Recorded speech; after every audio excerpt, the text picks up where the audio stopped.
One take, one shot, Raw review. This is the review series in which I do it immediately following the previous episode of Raw, SmackDown, PLEs. That way you get my raw, no pun intended, visceral feelings on the subject. Can't listen to other YouTubers. You got to hear what I think exactly immediately after the episode. And I'm going to tell you guys something. Last week was really bad, but this week, really good, really good. I actually enjoyed myself, and last week I told you don't bother watching. This week I'm telling you, you can stop watching this review right now and go watch Raw. Go watch Raw. It was good. It was well paced. Was it perfect? No. Did not like what they did with Penta, but overall, very solid show, very well paced. I thoroughly enjoyed myself, and let me tell you something. I walked in on a very sour mood. I was not having a good day, and by the end of this episode, it had flipped, and I was like, you know what? Life ain't that bad after all. So let's get into it. Starts with CM Punk coming out with his newly won World Championship. And if you want to have a newly won World Championship, you can, because I'm giving this belt away. We'll get back to the review in a second. Let's talk this contest. At 20,000 subscribers on my quest to quit my day job, I'm going to give said belt away. You can win it. All you got to do is comment below, subscribe to the channel, hit that bell, ding, ding, ding, notification. You can win this. Not a toy, replica. You can win it. Could be yours. Free shipping, free everything. Let me put the belt down. We're going to get talking. So CM Punk, he comes out, right? He comes out and he cuts a promo. He says, I want to beat up a lot of people. I want to fight a lot of people, just challenge myself. I got a lot of people to thank. I got a lot of people to challenge. Unfortunately, he did not name drop LA Knight, but he did not name drop John Cena, which was very interesting. John Cena has 4 appearances left. Pretty much 3, because we can no longer really count his last match, because that's going to be a tournament. So he has only 3 matches to win another title. And CM Punk literally said, do you want to be the Unseen 18? So, like, oh, please let John Cena win an 18th title so I don't ever have to talk about his 17th title win ever again. I would love that. So CM Punk, you know, he said, I'll take on anybody. And then Logan Paul comes out. And CM Punk's like, no, I misspoke. Please, not him. Anyone but him. And I thought that was actually really funny.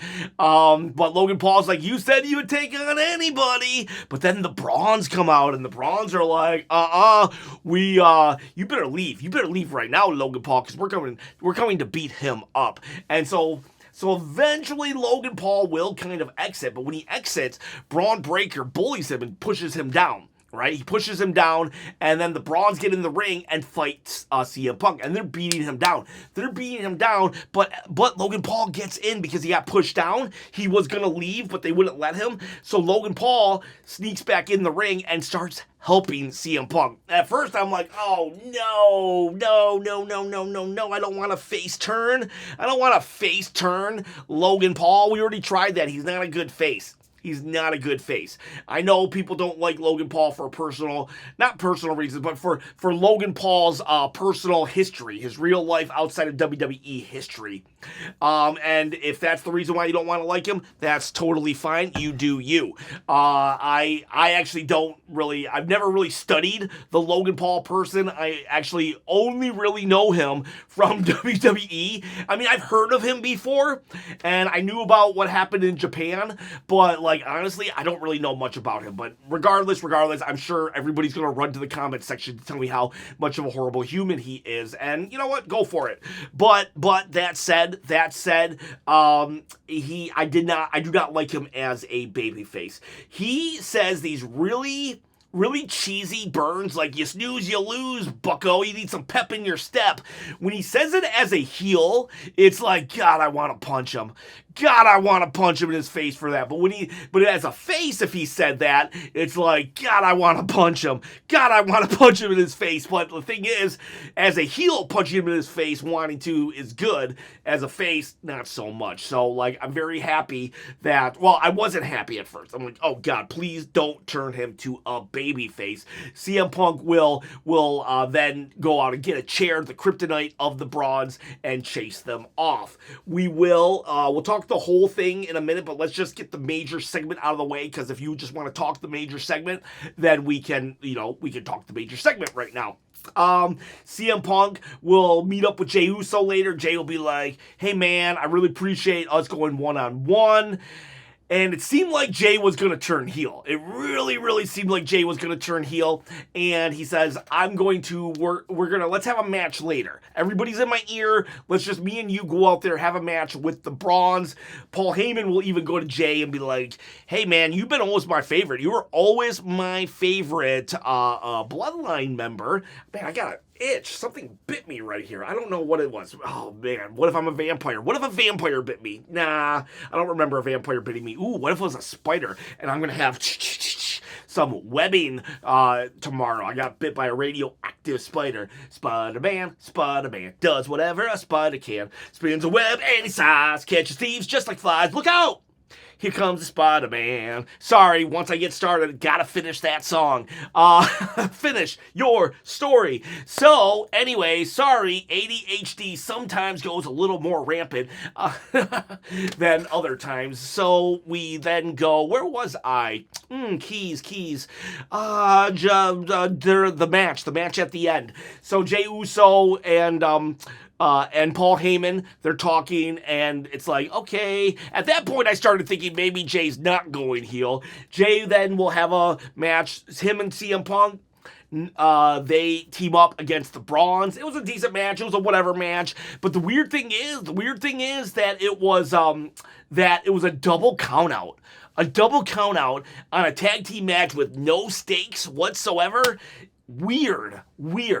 And so whatever, the beatdown continues, right? The beatdown continues. They're beating up they beat up Jay. They do a tsunami on Jay, and then Punk has a steel chair. But then the Brawns go get steel chairs. So now it's like 2 steel chairs versus 1 steel chair. But then slides in Logan Paul, and he has brass knucks, and he's on the side of CM Punk. I'm like, oh God, no.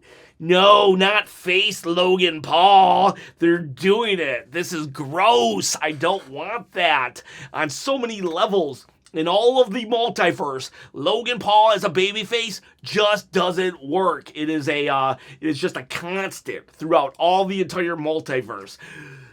But then he punches CM Punk, and I'm like, yes.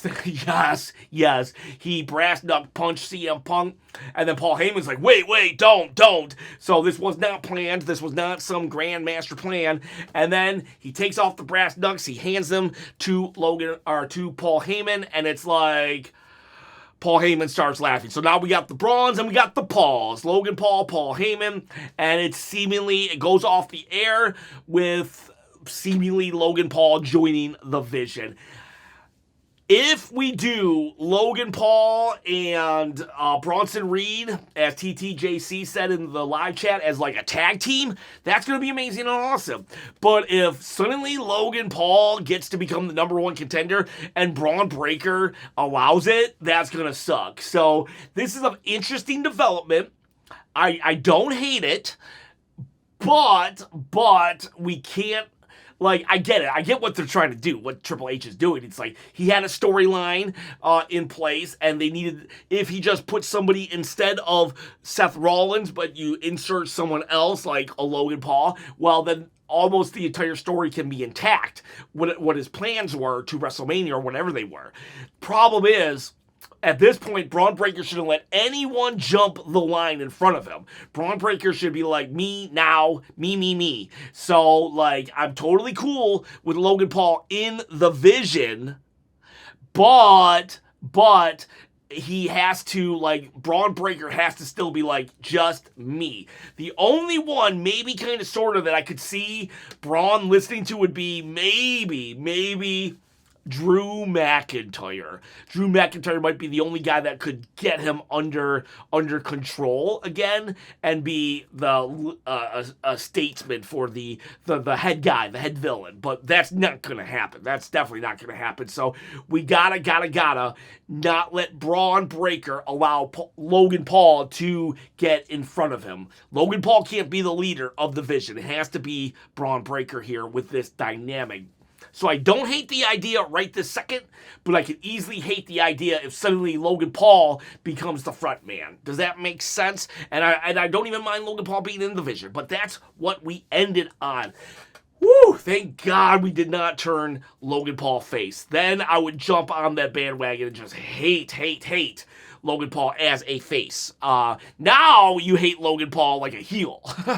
So that's your main thing. So very good. I'm undecided. I'm undecided on it, but I gotta say I'm intrigued. I've got questions, and everything makes sense. Everything they did makes sense and fits within the characters of everybody thus far. So I'm not complaining there. Let's talk about the rest of Raw here. We have Gunther, this is what I did not like. Okay, so this is the thing that I hated about Raw. This is why Raw will not be a 10, at all. Plus that double count out.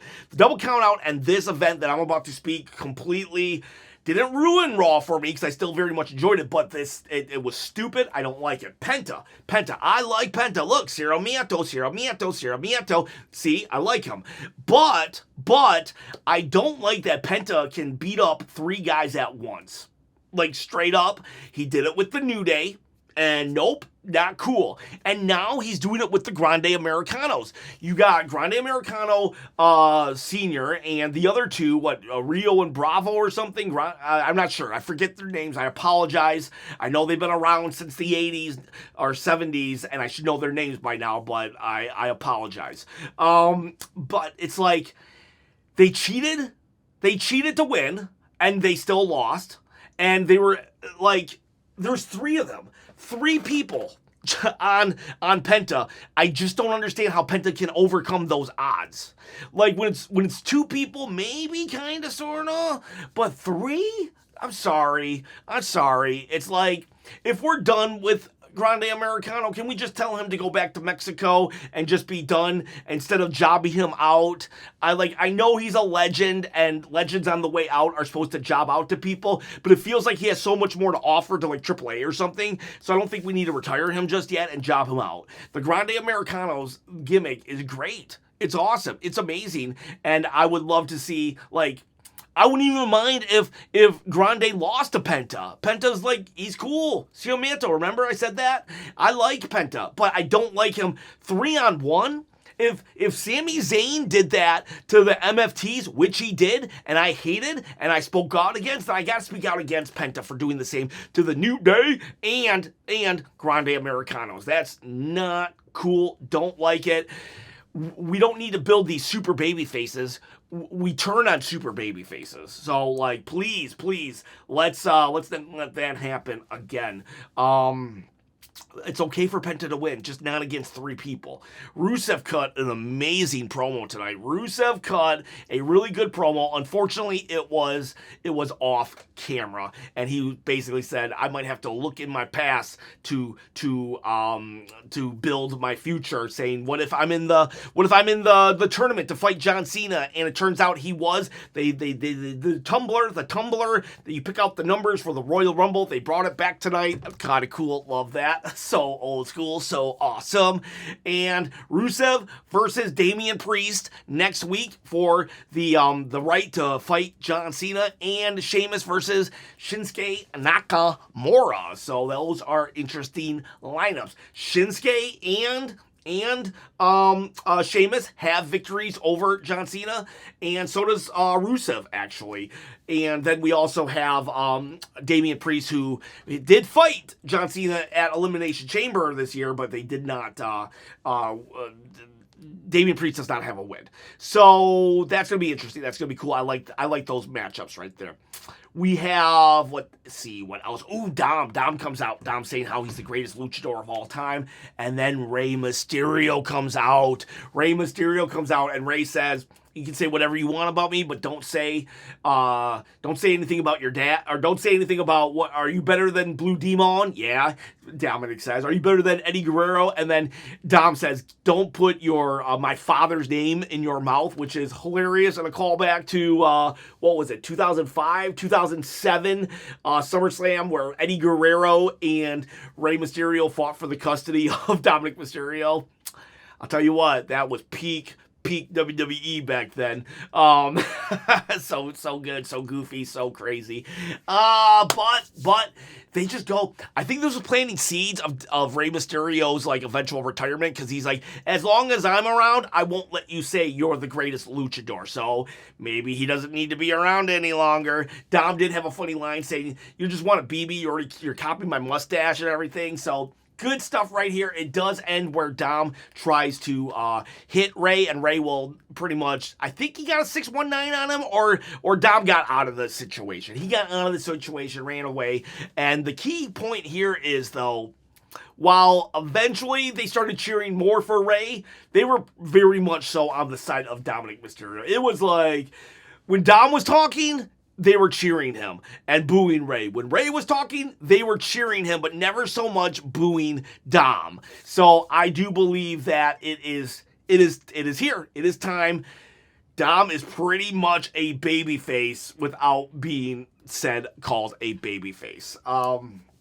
And he does get into it with Sheamus later. So we will talk about that in a minute. But yeah, very, very interesting stuff here. Dominik Mysterio,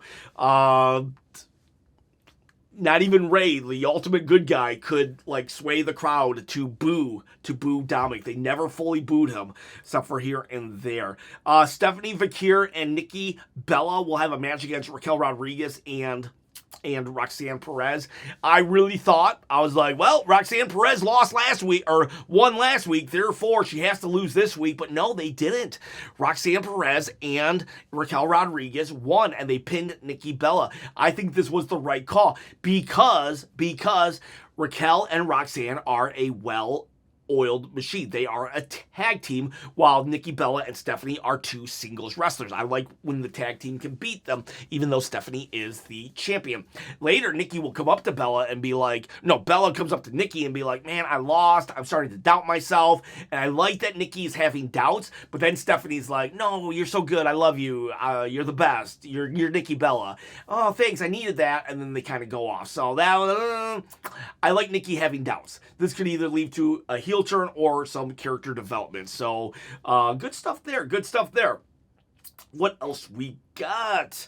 We got the Jay, we got the Grandes, we got the Rusev, we got the Ray Dom, Keep My Father's Out of Your Name, Mustache. Oh, Becky Lynch. Oh my God, this was one of my favorite segments of the night. So like I think it was after Dom and Ray, Becky just like comes out of the crowd in all black, you know, kind of a crazy outfit, but not really, a low-key crazy outfit. And she undoes the hood, and she just crashes out on Maxine Dupree. She just crashes out on how she got lucky, and how, like, luck doesn't play a part in the longevity. Just a great promo. I really highly recommend watching Becky. Becky was so crazed that about Maxine Dupree. It made Maxine Dupree feel like a huge threat. Becky Lynch has elevated Maxine Dupree so freaking much. This is how you use a champion to elevate the next generation and still keep them strong, instead of just completely jobbing them out. Becky was so off the rocker. No wonder she's the best in the world. And that's not just me saying it. As Becky pointed out, that's Sports Illustrated. That's Bleacher Report. A lot of people are saying it, myself included. She crashes out, makes Maxine seem like a big freaking deal, starts walking to the back, and then Asuka music come out. Asuka already cuts an amazing promo earlier in mainly Japanese on how she's the legend of the women's division, and how she let Bayley off last week on the kindness of her heart, and she's just going crazier and crazier. And then she meets Becky Lynch, who's as crazy as possible right now. And they meet, they stare down, and then they just keep going. Love that, because these are two villains who don't really should be aligned with each other. So like they can't back down from each other either. So they just they have a tense stare down, and it was really, really good, really, really good. And then the Kabuki Warriors, we got Asuka and Kairi. They go and have a match against Bayley and Lyra. And the Kabuki Warriors, they win, which was the right call. They start beating up Lyra some more, which will then bring out Charlotte and Alexa Bliss. Like, this is good stuff. Good stuff. Now, this might be the War Games matchup, and I hope it's like, I'm just appreciating that the women's tag team division is flourishing, which the male's tag team division was, but they will have a match tonight, so to be fair, they have a banger of a match, but like, it's just really good stuff here. And the Kabuki Warriors, they're not paying anybody respect. They just run away because they don't need to fight, and Asuka's just dancing the whole time, laughing. Kairi is just like, going along with it, just brilliant. Brilliant stuff here. You see what happens when you have people like Dom and Rey. There was no respect there, and the crowd was into it. The Kabuki Warriors not respecting anybody. We're into it. Becky Lynch crashing out. We're into it. It's just good stuff right here. Good stuff right here. Like when CM Punk was giving all this respect to everybody, that was like, I get it. He can give his flowers out and stuff, so it's like he gets a pass. But I don't want to see that. I don't want to see that respectful speech next week from CM Punk. I get all the respect I can handle from Cody Rhodes. Like I want some more vicious promos, even though CM Punk did do a good promo. I will say that. Just it could have been better. But everybody else just anger, and it was good stuff right there. I'm being a little harsh right now on the CM Punk segment. It was a good segment, whatever. So, so the Kabuki Warriors, they win. Then we will have a Judgment Day segment in the back. There's a little, like, a memorial for Liv. And Dom comes. He's like, what's up, guys? Where were you? And the Judgment Day was like, hey, we got stuff to do. This is you went out there without us. You're just getting the spotlight. We're out. Peace out. And Roxanne Perez says, hey, you should really go and help them. Be the bigger man. And Dom was like, I am a big man. That was funny. Go be the bigger man. So he goes out. He does help. He comes out with a shillelagh that Finn gave him from last week when they stole from Sheamus. And so he's getting involved, right? He gets caught. Sheamus comes out and like will punt kick. Does he punt kick? I don't know. He does beat up Dominik Mysterio. This is the Dragon Lee AJ Styles tag team belts, tag team championship match against the Judgment Day. And the Judgment Day will lose, thank God, because every time they got the titles, they only defended it like maybe twice, if that. And Sheamus, though, will stop Dom from helping, which is interesting because Dom is the Intercontinental Champion. And that means Sheamus, the one championship that's always eluded him. Maybe like we have that. Oh, now that I think about it, Rey Mysterio has never been the AAA champion. What if we have Rey versus Dom in Triple Mania or something? Not Triple Mania, but whatever they do, their worlds collide, and we have Sheamus versus Dom for the Intercontinental title. And if he loses, I'm not advocating this, but if he loses, this would set Dom on a path of rock bottom. So I don't know if that's the plan right now, or he beats them both and it sets him up even higher in his head. So I don't know right there, but I think that's it. I said that they win. Good stuff. I think I just deleted my yeah, man, why do I do that? I don't know how I do that. I just swipe and it just deletes everything. I'm pretty sure that was it though. He called, CM Punk did call Seth Rollins a snake in the grass for cashing in on him, and I'm like, dude, you cashed in on Edge and Jeff Hardy when you were, so it's fine if you don't like Seth Rollins, but don't call him a snake for doing what you did twice, for cashing in on a champion. But yeah, that was Raw. Very, very well paced. I really did enjoy it. It was like, and the matches, I've been like kind of harsh on these 20-minute bangers, 25-minute bangers. They didn't feel long. Questions still about Logan Paul. It could go drastically bad or pretty good.